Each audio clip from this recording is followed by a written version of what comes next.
Je vais vous demander d'ouvrir le fichier 41-mode-screw.blend.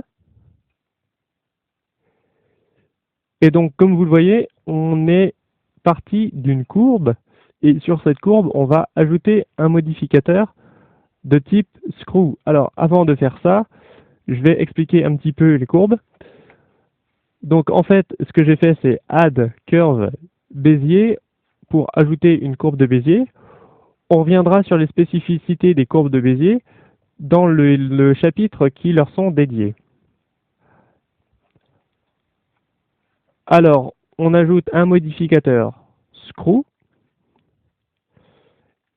Et donc, pour l'instant, comme le paramètre screw vissage est à 0, ici, eh bien, ça ne fait qu'une extrusion de révolution. On va commencer par changer l'axe, parce que comme vous le voyez, l'axe ici n'est pas du tout le bon. Donc, on va passer en axe X. Et là, on a fait une extrusion de révolution, parce que le paramètre screw est à 0, à partir de notre courbe. Donc, ici, l'axe de référence. Et si je veux créer un vissage, donc décaler chaque itération de cette extrusion de révolution selon une certaine distance, eh bien, je vais ici augmenter le paramètre screw.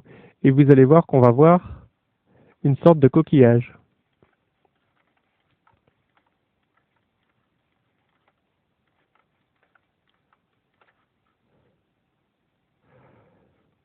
Encore une fois, on peut utiliser un objet externe pour gérer l'axe de référence. Alors ici, on ne va pas le faire, hein. En revanche, pour les autres paramètres utiles, on a l'angle sur lequel on va gérer cette révolution, donc là 360 degrés. Si on veut moins, eh bien on agit sur ce paramètre. Je vais remettre sur 360.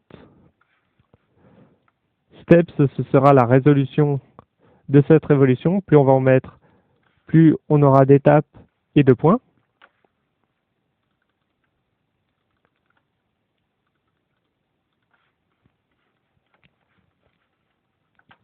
Render steps, c'est la même chose, mais pour le rendu. Donc ça sépare la définition dans la vue 3D et le rendu.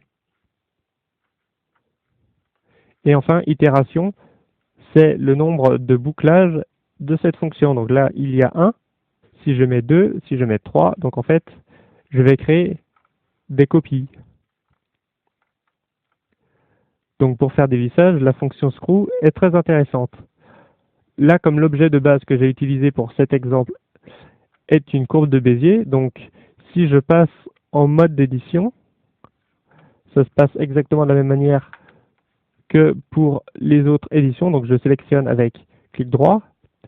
Et si ici je bouge une des poignées de Bézier, alors on verra sur leur utilisation évidemment un peu plus précise plus tard, mais vous voyez qu'on peut agir sur l'objet de base et ainsi avoir des formes intéressantes pour avoir une licorne par exemple ou des choses dans le genre.